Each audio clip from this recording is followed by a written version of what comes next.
미국 국방부에서 유출된 내부 문서로 미국이 발칵 뒤집어졌습니다. 여기에는 한국에 대한 얘기가 상당 부분을 차지하고 있어 세계인들의 관심을 불러일으키고 있는데요. 도대체 무슨 일인지 시작 전 구독과 좋아요 꾹 눌러주세요. 안녕하세요. 저는 미국 버지니아주 알링턴에서 일하고 있는 메릴이라고 합니다.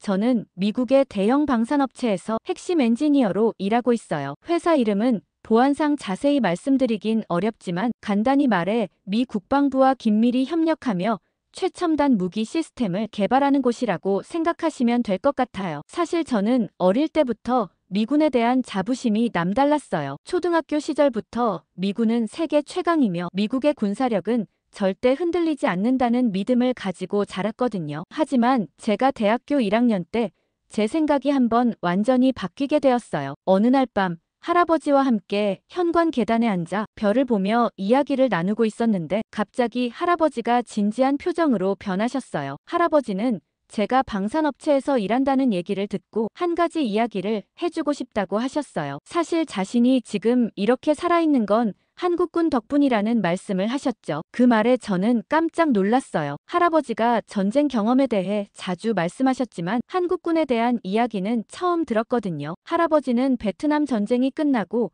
한참 후인 90년대 초반 중동 지역에 군 의무장교로 파병되셨어요. 당시 할아버지는 미 육군 소속 의무장교로 중동에서 평화 유지 임무를 수행하고 계셨죠. 할아버지는 90년대 초 중동에서 의무부대를 이끌고 있었을 때의 일을 들려주셨어요. 당시 할아버지의 부대는 현지 민간인들에게 의료 지원을 제공하는 임무를 맡고 있었다고 해요. 어느 날 오후 할아버지와 의무부대 대원 12명은 의료 장비와 약품을 가득 실은 차량 3대로 외진 마을로 향하고 있었대요. 마을에서 약 5km 정도 떨어진 계곡을 지나는 순간 사방에서 총성이 울렸고 할아버지의 부대는 매복 공격에 걸린 걸 깨달았죠. 할아버지는 무전으로 급히 지원을 요청했지만 그들이 있던 곳은 산악 지형이라 통신이 원활하지 않았고 주 기지에서도 상당히 떨어져 있었다고 하더라고요. 당시엔 이미 운전병 2이 폭발로 사망했고 의무병 3명도 부상을 입었죠. 그때 갑자기 왼쪽 고지대에서 강렬한 사격 소리가 들려왔고 곧이어 매복해 있던 적들이 혼란에 빠진 걸 느꼈다고 하셨어요. 할아버지는 처음에 어떤 부대가 지원을 온 건지 알 수 없었다고 했어요. 하지만 곧 블랙호크 헬기 한 대가 상공에 나타났고 그 헬기에서 로프를 타고 검은 제복을 입은 군인들이 재빠르게 내려오는 모습을 봤다고 해요. 그들은 놀라운 속도와 정확도로 적진의 침투의 위협을 제거했고 10분도 채 되지 않아 모든 상황이 종료됐죠. 할아버지와 남은 부대원들이 안전지대로 대피했을 때 그제서야 그들이 한국 특수전단 소속이라는 걸 알게 됐다고 했어요. 당시 중동 지역에는 한국군도 파병되어 있었는데 그들 중 일부가 할아버지 부대의 SOS 신호를 감지하고 즉시 출동한 거였죠. 할아버지는 그날 한국 특전사 대원들의 움직임이 얼마나 정확하고 효율적이었는지 아직도 생생히 기억한다고 하셨어요. 마치 무슨 영화 속 장면처럼 그들은 완벽한 팀워크로 위험 상황을 단시간에 제압했다고 해요. 특히 인상적이었던 건 그들의 침착함과 전문성이었다고 강조하셨어요. 그들은 수적으로는 열세였지만 전술적으로는 압도적이었으며 할아버지가 본 가장 효율적인 군사작전 중 하나였다고 평가하셨죠. 할아버지는 그때 미군이 세계 최강이라는 생각이 얼마나 오만한 것이었는지 깨달았다고 말씀하셨어요. 미국인들은 항상 모든 면에서 최고라고 생각했지만 사실은 다른 나라들도 각자의 강점을 가지고 있었고 특히 한국군은 그날 할아버지에게 많은 충격을 줬다고 했죠. 할아버지는 그 경험 이후로 한국에 대한 존경심을 갖게 됐다고 하셨어요. 할아버지가 퇴역한 후에도 한국의 군사 발전에 관심을 가졌고 한국이 점점 더 강해지는 걸 보며 놀라워했죠. 특히 한국이 단순히 미국의 무기를 구매하는 나라에서 이제는 자체적으로 뛰어난 무기 시스템을 개발하는 나라로 성장한 것에 감탄하셨대요. 하지만 막상 방산업체에 다니고 나서 한국의 흔적은 크게 보이지 않았습니다. 그래서 할아버지 이야기를 전설 속의 이야기로만 생각했죠. 단순히 군사 능력이 뛰어나다 정도로 여겼습니다. 그런데 최근 몇 달 사이에 회사 내부에서 뭔가 이상한 조짐이 포착되기 시작했어요. 처음에는 그냥 일시적인 문제겠거니 생각했는데 상황이 점점 심각해지더라고요. 우리가 개발하는 미군의 핵심 무기 시스템들이 하나둘씩 생산의 차질을 빚기 시작한 거예요. 특히 걱정스러웠던 건 F-35 같은 최첨단 전투기와 토마호크 미사일 시스템의 신형 모델들이 예정된 일정보다 몇 주, 심지어 몇 달씩 출고가 지연되고 있다는 사실이었죠. 제가 직접 참여하고 있는 차세대 레이저 무기 시스템 개발 프로젝트도 갑자기 일시 중단이라는 공지가 내려왔어요. 아무런 설명도 없이 말이죠. 처음에는 단순히 예산 문제인가 싶었는데 회사 내부 분위기가 심상치 않게 느껴졌습니다. 고위 임원들이 자주 긴급 회의를 소집하는 모습이 목격됐고 평소에는 볼 수 없었던 긴장감이 사무실 전체에 감돌았어요. 특별히 문제가 되는 것은 최첨단 무기 시스템에 들어가는 특정 부품들이었어요. 고성능 반도체 칩, 특수 합금으로 만든 센서, 그리고 정밀 광학 장비 같은 부품들이 갑자기 조달되지 않아 생산 라인이 중단될 위기에 처한 거였죠. 이건 정말 이해가 안 되는 상황이었어요. 미국 같은 초강대국이, 그것도 국방 분야에서 부품 조달에 문제가 생긴다는 게 말이 되나요? 저는 정말 혼란스러웠습니다. 더 이상한 건 상부에서는 이 문제에 대해 제대로 된 설명을 하지 않는다는 점이었어요. 매주 열리는 부서 회의에서 저희 팀장님이 일정 지연에 대해 물어볼 때마다 돌아오는 대답은 늘 공급망 이슈를 해결 중입니다라는 모호한 말뿐이었죠. 그것도 더 이상의 질문은 받지 않는다는 듯한 단호한 어조로요. 처음에는 그저 일시적인 문제겠거니 했는데 한 주가 지나고 한 달이 지나도 상황은 나아지지 않았어요. 오히려 더 악화되는 느낌이었죠. 자주 다니던 시험장에서는 테스트할 장비가 없어 한가한 모습이었고 개발팀도 계속해서 계획을 수정하느라 진땀을 빼고 있었어요. 가장 기이한 건 모두가 뭔가 심각한 문제가 있다는 걸 알면서도 정확히 무엇인지는 아무도 모른다는 점이었죠. 그런데 밤에 침대에 누워서도 이 생각이 머릿속을 떠나지 않았습니다. 그냥 우리가 직접 만들면 되는 거 아닌가?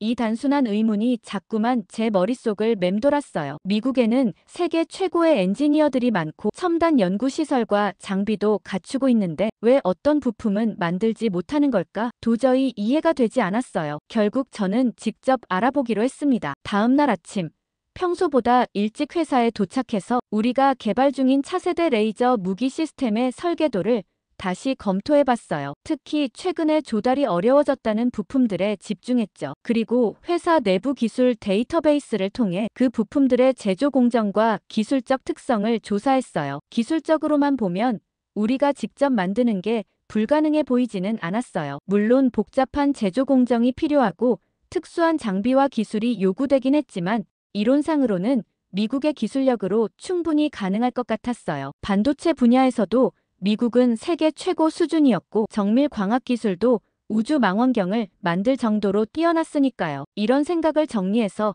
저는 회사 내 반도체 분야 전문가인 스티브에게 찾아갔어요. 스티브는 이 분야에서 20년 넘게 일해온 베테랑이었죠. 스티브에게 제 생각을 설명했어요. 문제가 되는 부품들을 미국 내에서 직접 생산하는 방안에 대해서요. 이론적으로는 충분히 가능해 보이니 왜 그동안 시도하지 않았는지 물었죠. 스티브의 반응은 예상 밖이었어요. 그는 제 생각이 얼마나 순진한지 설명해 주었죠. 기술적으로 가능하다는 것과 실제로 경제적, 시간적으로 실현 가능하다는 것은 완전히 다른 문제라고요. 특히 반도체 같은 첨단 부품의 경우 생산 시설을 구축하는 데만 수십억 달러와 몇 년의 시간이 필요하다고 했어요. 게다가 단순히 공장을 짓는다고 해서 끝나는 게 아니라 숙련된 기술자와 엔지니어 수천 명이 필요하고 생산 노하우도 쌓아야 한다고 말이죠. 더 충격적이었던 건 미국이 몇몇 첨단 기술 분야에서는 더 이상 선두주자가 아니라는 스티브의 말이었어요. 반도체 생산 기술, 특히 초미세 공정 기술에서는 다른 몇몇 국가들이 미국을 앞서고 있다는 거였죠. 그건 단순히 비용 문제가 아니라 기술력의 차이였어요. 저는 여전히 이해가 안 됐어요. 미국이 어떻게 그런 핵심 기술에서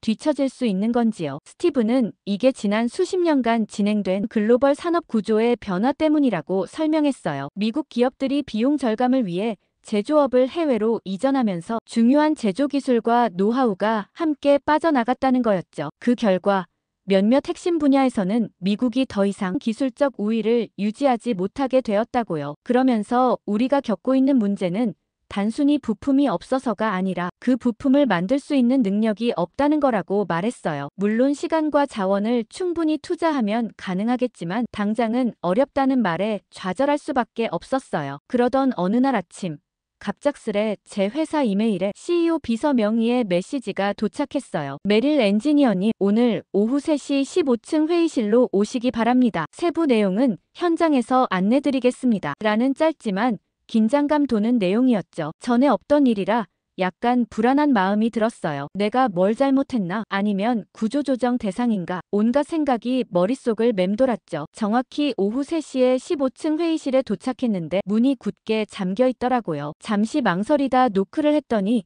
문이 열리면서 안에서 누군가가 제 신분증을 확인했어요. 그리고는 휴대폰과 모든 전자기기를 밖에 두고 들어오라고 하더군요. 이런 보안 절차는 우리 회사에서도 최고 기밀 프로젝트에서만 적용되는 거였어요. 회의실 안에는 회사 고위 임원들과 함께 제가 전에 본 적 없는 몇몇 사람들이 있었습니다. 그중 한 명이 국방부 소속이라고 자신을 소개했고 다른 한 명은 정보기관 요원처럼 보였어요. 분위기가 무척 무거웠죠. 회사 CEO인 존슨 씨가 곧바로 본론으로 들어갔어요. 제가 새로운 비밀 프로젝트에 차출되었다는 겁니다. 코드명 피닉스라고 불리는 이 프로젝트는 최근 우리가 겪고 있는 부품 조달 문제를 해결하기 위한 특별 태스크포스였어요. 저를 선택한 이유는 제가 레이저 무기 시스템에 대한 깊은 이해와 함께 창의적인 문제 해결 능력이 있다고 판단했기 때문이라고 했죠. 존슨 씨는 계속해서 상황의 심각성을 설명했어요. 지금까지 공개적으로는 공급망 이슈라고만 언급했지만 실제로는 미군의 핵심 무기 시스템에 들어가는 중요 부품들의 공급이 중단될 위기에 처했다는 거였죠. 특히 문제가 되는 건 어떤 특정 국가에서 들어오던 부품이었는데 국제 정세 변화로 인해 그 공급이 불안정해졌다고 했어요. 어떤 국가인지는 구체적으로 언급하지 않았지만 곧 알게 될 거라고 했죠. 프로젝트의 목표는 분명했어요. 첫째, 부족한 부품을 대체할 수 있는 기술적 해결책을 찾는 것. 둘째, 새로운 공급망을 구축하는 것. 그리고 우선순위는 무조건 첫 번째였죠. 미국 내에서 생산 가능한 대체품을 빠르게 개발하는 게 시급했거든요. 존슨 씨의 설명이 끝나자 국방부 관계자가 자리에서 일어났어요. 그는 이 문제가 단순한 기업 차원의 이슈가 아니라 국가 안보와 직결된 중대한 사안이라고 강조했습니다. 그래서 제가 지금부터 하게 될 모든 일은 최고 기밀로 분류되며 가족에게조차 언급해서는 안 된다고 당부했죠. 미팅이 끝나고 나오니 머릿속이 복잡했어요. 뭔가 중요한 임무를 맡게 된 것 같은 자부심도 있었지만 한편으로는 불안감도 컸죠. 국가 안보와 직결된 문제라니 이건 제가 지금까지 맡았던 그 어떤 프로젝트보다 부담스러운 일이었어요. 다음 날부터 저는 회사 내 별도로 마련된 보안 구역으로 출근하게 되었어요. 그곳에는 피닉스 프로젝트 팀원 10명 정도가 배정되어 있었는데 모두 각자 분야의 전문가들이었죠. 반도체 전문가, 소재 공학자, 공급망 전문가 등 다양한 배경을 가진 사람들이 모여 있었어요. 첫 업무는 문제가 되는 부품들의 정확한 목록과 기술적 스펙을 파악하는 일이었어요. 지금까지는 막연하게 특정 부품이라고만 들었지 정확히 어떤 부품이 문제인지 몰랐거든요. 보안 서버에 접속해서 자료를 검토하기 시작했는데 그 순간 제 눈을 의심할 수밖에 없었어요. 문제의 핵심 부품은 다름 아닌 한국에서 전량 공급되고 있던 고성능 반도체 모듈이었어요. 특히 충격적이었던 건 이 부품이 단순한 소모품이 아니라 미국 최신 무기 시스템의 두뇌 역할을 하는 핵심 부품이라는 점이었죠. F-35 전투기의 레이더 시스템, 토마호크 미사일의 유도장치, 그리고 제가 개발하고 있던 차세대 레이저 무기의 표적 감지 시스템까지 이 모든 첨단 무기들이 한국산 반도체 모듈 없이는 제대로 작동하지 않는다는 사실을 알게 된 거예요. 이건 정말 충격적인 발견이었어요. 그동안 저는 미국이 군사기술 분야에서 절대 우위를 점하고 있다고 믿어왔는데 알고 보니 우리가 자랑하던 첨단 무기들이 사실상 한국 부품에 의존하고 있었다니 머릿속이 혼란스러웠어요. 더 놀라운 건 이 한국산 부품의 기술적 우수성이었어요. 자세한 스펙을 분석해보니 이 반도체 모듈은 현재 미국 내에서 생산 가능한 것보다 성능이 최소 30% 이상 뛰어났고 전력 효율성과 내구성 면에서도 월등했습니다. 특히 극한의 환경에서도 안정적으로 작동하는 특성은 군사용 장비의 필수적인 요소였죠. 저는 해당 부품을 개발한 한국 기업에 대해 더 조사해봤어요. 이 회사는 원래 가전제품용 반도체를 생산하던 중견기업이었는데 약 15년 전부터 특수 목적용 반도체 개발에 집중 투자했다고 해요. 그리고 놀랍게도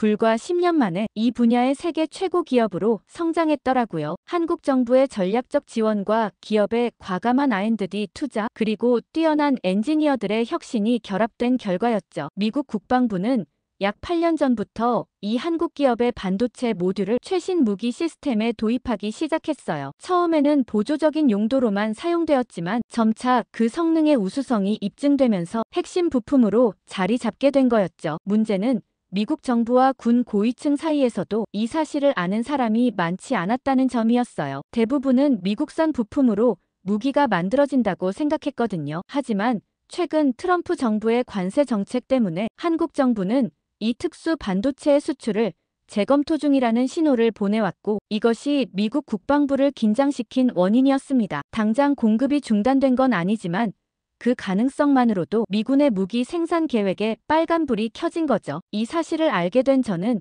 마치 머리를 한 대 맞은 것 같았어요. 그동안 제가 굳게 믿어왔던 미국의 절대적 군사적 우위라는 관념이 완전히 무너지는 기분이었거든요. 미국이 다른 나라에, 그것도 한국 같은 작은 나라에 이렇게 의존하고 있다니 정말 믿기 어려웠어요. 그날 저녁 팀 회의에서 이 문제에 대해 논의했어요. 모두가 심각한 표정이었죠. 팀장인 로버트 박사는 상황을 요약해 주었어요. 현재 한국산 반도체 모듈의 재고는 약 6개월치밖에 남지 않았고, 만약 공급이 중단된다면 그 이후로는 새로운 무기 생산이 불가능해질 거라고요. 우리의 임무는 이 6개월 안에 대체 가능한 기술을 개발하거나 한국과의 공급 계약을 확실히 유지하는 방안을 찾는 것이었죠. 기술적 대안을 찾는 것이 우선이었기에 우리는 미국 내 반도체 기업들의 현재 기술 수준을 검토하기 시작했어요. 인텔, AMD, 퀄컴 같은 대기업부터 작은 스타트업까지 모든 가능성을 타진했죠. 하지만 결과는 실망스러웠어요. 현재 미국 기업들은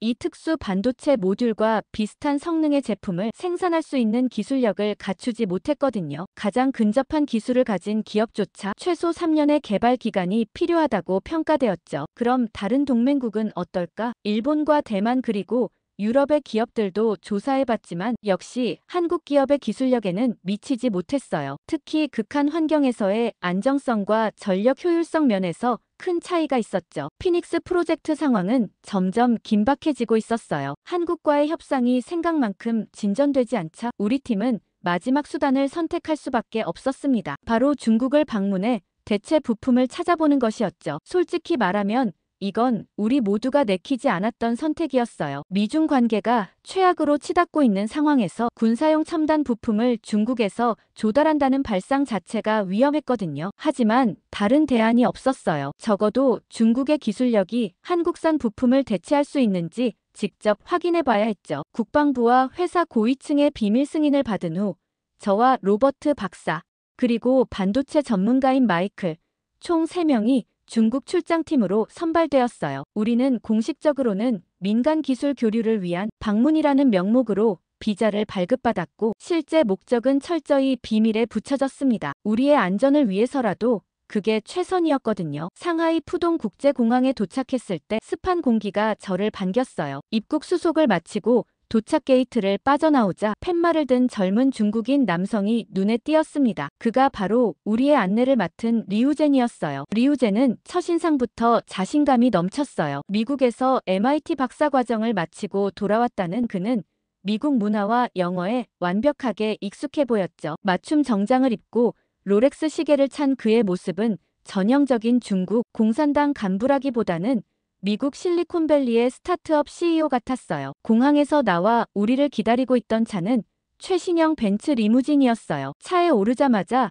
리우젠은 비행기에서 내린 우리를 위해 차가운 음료와 간식을 권했고 상하이의 발전상에 대해 열정적으로 설명하기 시작했어요. 리우젠은 비행기에서 내려 피곤한 우리에게 중국의 반도체 산업이 지난 10년간 얼마나 빠르게 성장했는지 설명했어요. 미국도 이제 중국의 기술을 인정할 때가 됐으며 그들은 이미 모든 준비를 마쳤다고 자신있게 말했죠. 그의 말에는 확신이 가득했고 중국이 이미 미국을 능가했다고 굳게 믿는 듯 했어요. 저는 그의 말을 들으며 속으로 정말 그럴까? 라는 의문이 들었지만 일단 직접 확인해 보기로 했어요. 미국에서도 중국의 기술 발전 속도에 대한 보고서를 많이 접했지만 실제로 얼마나 발전했는지는 직접 봐야 알 수 있으니까요. 차량이 상하이 시내를 통과하는 동안 창밖으로 보이는 풍경은 압도적이었어요. 끝없이 이어지는 마천루들, 최첨단 디지털 광고판들, 그리고 곳곳에 보이는 건설 현장들. 이 도시는 마치 미래에서 온 듯 했습니다. 뉴욕이나 LA도 이 정도로 미래지향적인 도시 풍경은 아니었어요. 리우제는 우리 일행을 호텔에 체크인할 시간도 주지 않고 곧바로 저녁 식사 장소로 안내했어요. 그는 특별한 환영 만찬을 준비했으며 회사의 최고 임원들이 모두 기다리고 있다고 말했습니다. 차가 도착한 곳은 상하이에서도 손꼽히는 최고급 레스토랑이었습니다. 정문부터 금빛으로 장식된 대리석이 눈부셨고 입구에는 전통 복장을 한 직원들이 줄지어 서서 우리를 맞이했어요. 안으로 들어서자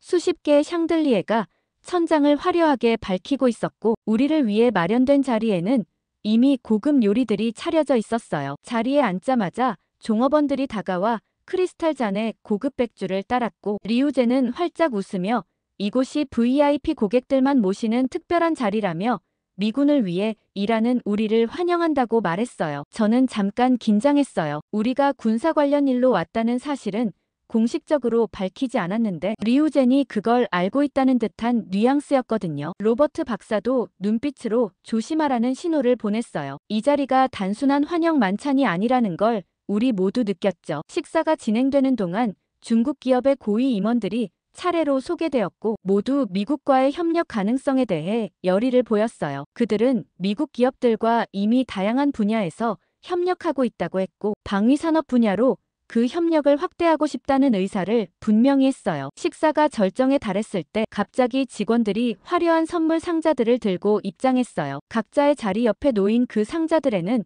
고급 도자기 세트, 중국 전통 공예품, 심지어 희귀한 중국 차까지 담겨 있었어요. 그것도 각자의 취향과 관심사에 맞춰서 말이죠. 저는 이런 접대에 당황스러웠어요. 그들이 우리에 대해 상당히 깊이 조사했다는 사실이 드러났거든요. 저는 이 모든 접대가 단순한 환영 의식이 아니라는 걸 직감했어요. 리우젠과 그의 동료들은 지나칠 정도로 미국과 협력하고 싶어 했고 강한 로비가 느껴졌어요. 이런 상황은 전형적인 중국식 비즈니스 관행일 수도 있지만 방위산업 분야에서는 경계해야 할 신호였습니다. 하지만 저에게는 고급 식사나 비싼 선물보다 훨씬 중요한 것이 있었어요. 바로 그들이 생산할 수 있는 제품의 품질이었죠. 결국 우리가 중국에 온 목적은 한국산 부품을 대체할 만한 품질의 제품을 찾는 것이니까요. 만찬이 끝나갈 무렵 저는 더 이상 시간을 낭비하지 않기로 결심하고 단도직 입적으로 제품을 직접 볼 수 있는지 물었어요. 제 질문에 분위기가 잠시 어색해졌어요. 리우제는 능청스럽게 웃으며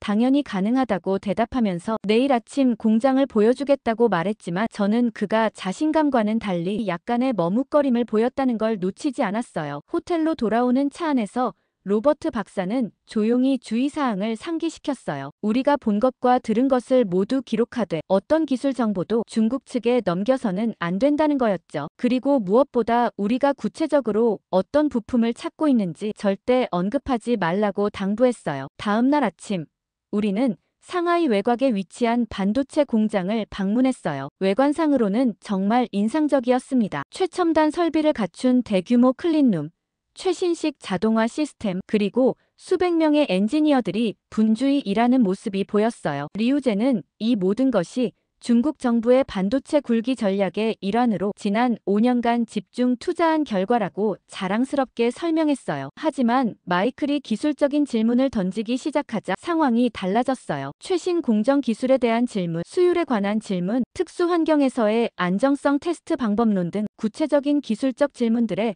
중국 엔지니어들의 답변은 점점 모호해지기 시작했어요. 그리고 마침내 우리가 샘플 제품을 요청했을 때 진실이 드러났어요. 그들이 보여준 제품은 기본적인 사양은 만족했지만 우리가 필요로 하는 특수 성능 기준에는 크게 미치지 못했어요. 특히 극한 환경에서의 안정성 테스트 결과는 한국산 제품에 비해 현저히 떨어졌죠. 더 충격적인 사실이 하나 더 있었어요. 마이클이 샘플 제품을 자세히 살펴보다가 발견한 건데 그 디자인이 한국산 제품과 너무 유사했어요. 마치 한국산 부품을 분해하고 분석해서 만든 것처럼 보였죠. 마이클은 저에게 눈짓으로 이 사실을 알렸고 저도 곧 그 유사성을 확인할 수 있었어요. 그날 오후 우리는 다른 두 곳의 중국 기업도 방문했지만 상황은 비슷했어요. 모두 화려한 외관과 자신감 넘치는 홍보에 비해 실제 기술 수준은 기대에 미치지 못했고 몇몇 업체는 노골적으로 한국산 부품을 참고했다며 자랑스럽게 말하기도 했어요. 세 번째 방문지에서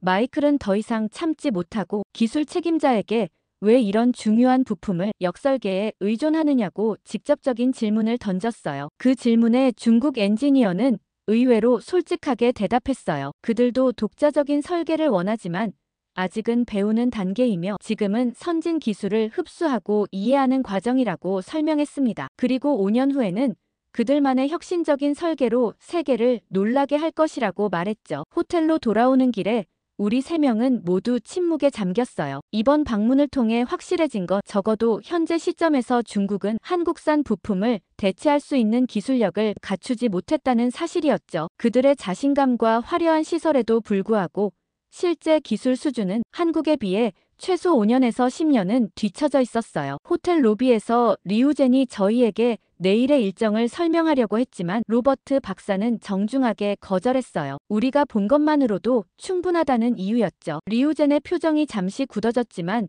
어쩔 수 없다는 눈빛이었죠. 결국 저희에게 남은 유일한 대안은 한국이었죠. 로버트 박사는 일전에 있었던 한국과의 협상이 교착 상태에 빠진 상황이지만 직접 방문해서 마지막 노력을 기울여보자고 제안했어요. 이번에는 단순히 공급 계약을 논의하는 수준이 아니라 한국의 기술력을 제대로 이해하고 진정한 동반자 관계를 구축하는 방향으로 접근해야 한다고 했죠. 그렇게 중국 방문 직후 저는 로버트 박사와 함께 한국행 비행기에 올랐어요. 비행기 안에서 한국 방위산업에 대한 최신 보고서를 검토하며 저는 얼마나 이 나라에 대해 무지했는지 다시 한번 실감했습니다. 한국은 이미 세계 10위권 방산 수출국으로 성장해 있었고 특히 전자 및 정밀 부품 분야에서는 세계적인 경쟁력을 갖추고 있었어요. 저희를 맞이한 한국 기업의 대표 김민준 이사는 중국의 리우젠과는 완전히 다른 스타일이었어요. 과장된 환대나 화려한 수사 대신 그는 간결하고 정확한 표현으로 일정을 안내했고 저희의 방문 목적을 정확히 이해하고 있었죠. 그의 태도에서는 자신감이 느껴졌지만 그것은 과시하기 위한 것이 아니라 자신의 기술에 대한 진정한 확신에서 비롯된 것 같았어요. 서울 시내 호텔에 짐을 풀자마자 저희는 바로 한국 기업의 연구개발센터로 향했어요. 중국에서는 마지막 날에야 실제 공장을 보여줬던 것과 달리 한국 측은 첫날부터 핵심 시설에 대한 접근을 허용했죠. 이것만으로도 그들의 자신감과 개방성을 느낄 수 있었어요. 연구센터에 도착해서 저희가 본 것은 정말 놀라웠어요. 이건 단순한 생산시설이 아니라 미래 기술을 개발하는 첨단 연구소였죠. 수백 명의 엔지니어들이 최첨단 장비를 사용해 작업하고 있었고 벽면에는 그들이 개발한 혁신적인 기술들에 대한 특허증과 상장들이 가득했어요. 김 이사는 이 센터에서 개발된 주요 기술들을 소개하면서 한국이 어떻게 반도체 분야에서 세계적인 경쟁력을 갖추게 되었는지 설명했어요. 그는 특히 미국과의 기술 협력 역사를 언급하면서도 한국이 독자적인 기술력을 키우기 위해 얼마나 노력했는지 강조했죠. 그는 처음에 한국이 미국 기술을 배웠지만 그것을 그대로 따라하는데 그치지 않았다고 말했어요. 그들은 끊임없이 혁신하고 개선해왔다고 했죠. 또한 사실 그들은 미국 정부의 압력에도 불구하고 방산 산업을 자국 기술로 지켜왔다고 자부심을 느끼며 말했습니다. 그 말을 듣고 저는 깜짝 놀랐어요. 어떤 압력인지 물어보니 김 이사는 과거 미국이 한국의 자체 방산 기술 개발을 제한하려 했던 여러 사례들을 언급했어요. 한국형 전투기 개발 과정에서의 기술 이전 제한, 미사일 사거리 제한 협정 등 미국이 동맹국이면서도 한국의 독자적 방위 능력 발전을 여러 방식으로 저지해왔다는 거였죠. 그럼에도 불구하고 그들은 포기하지 않았다고 김 이사가 설명했어요. 오히려 그런 제약이 그들 고유의 기술을 개발하는 동기가 되었다고 했죠. 미국이 기술 이전을 거부하면 그들은 더 나은 기술을 만들어냈다고 했습니다. 다음 날 저희는 실제 생산 공장을 방문했어요. 그리고 그곳에서 본 광경은 제 기대를 훨씬 뛰어넘었습니다. 공장은 거의 완전한 자동화 시스템으로 운영되고 있었어요. 사람의 손이 거의 닿지 않는 생산 라인에서 로봇들이 정확하게 부품을 조립하고 있었고, 인공지능 시스템이 실시간으로 품질을 모니터링하고 있었죠. 공장 관리자는 그들의 품질 기준이 미군이 요구하는 것보다 훨씬 엄격하다고 자랑스럽게 말했어요. 사실 몇 년 전부터 그들은 미군이 요구하는 사양을 뛰어넘는 제품을 개발해왔다고 했죠. 미군이 이제야 그 가치를 인정하기 시작한 것 같다고 그는 덧붙였어요. 그러면서 이제는 함께 걸어가는 파트너이며 일부 분야에서는 그들이 앞서 있기도 하다고 했죠. 진정한 동맹은 서로의 강점을 인정하고 보완하는 관계가 되어야 하지 않겠냐고 그는 물었습니다. 그의 말은 저에게 깊은 울림을 주었어요. 저는 그동안 미국이 한국을 바라보는 시각이 얼마나 일방적이었는지 깨닫게 되었습니다. 김 이사는 많은 한국인들이 미국이 그들의 가치를 제대로 인정하지 않는다고 느끼고 있다고 우려를 표했어요. 특히 젊은 세대들은 더 이상 미국을 무조건적인 동맹으로 보지 않는다고 했죠. 이런 상황이 지속된다면 한국 정부도 국민 여론을 무시할 수 없을 거라고 했습니다. 그의 말은 위협이 아니라 현실적인 우려였어요. 그리고 저는 그 우려가 얼마나 타당한지 이번 방문을 통해 충분히 이해하게 되었죠. 한국은 더 이상 미국의 도움이 절대적으로 필요한 나라가 아니었어요. 오히려 미국이 한국의 기술력에 의존하게 된 상황이었죠. 비행기를 타고 미국으로 돌아오는 길에 저는 이번 방문에서 얻은 깨달음을 정리해봤어요. 한국은 단순한 협력국이 아니라 미국이 군사력을 유지하기 위한 필수적인 파트너였다는 걸 강하게 깨달았습니다. 오늘 사연에 나오는 한미동맹에 대해 어떻게 생각하시는지 댓글 많이 달아주세요. 방위비를 증가시켜 한국이 전적으로 부담하는 게 맞을까요? 구독과 좋아요는 영상 제작에 큰 힘이 됩니다. 감사합니다.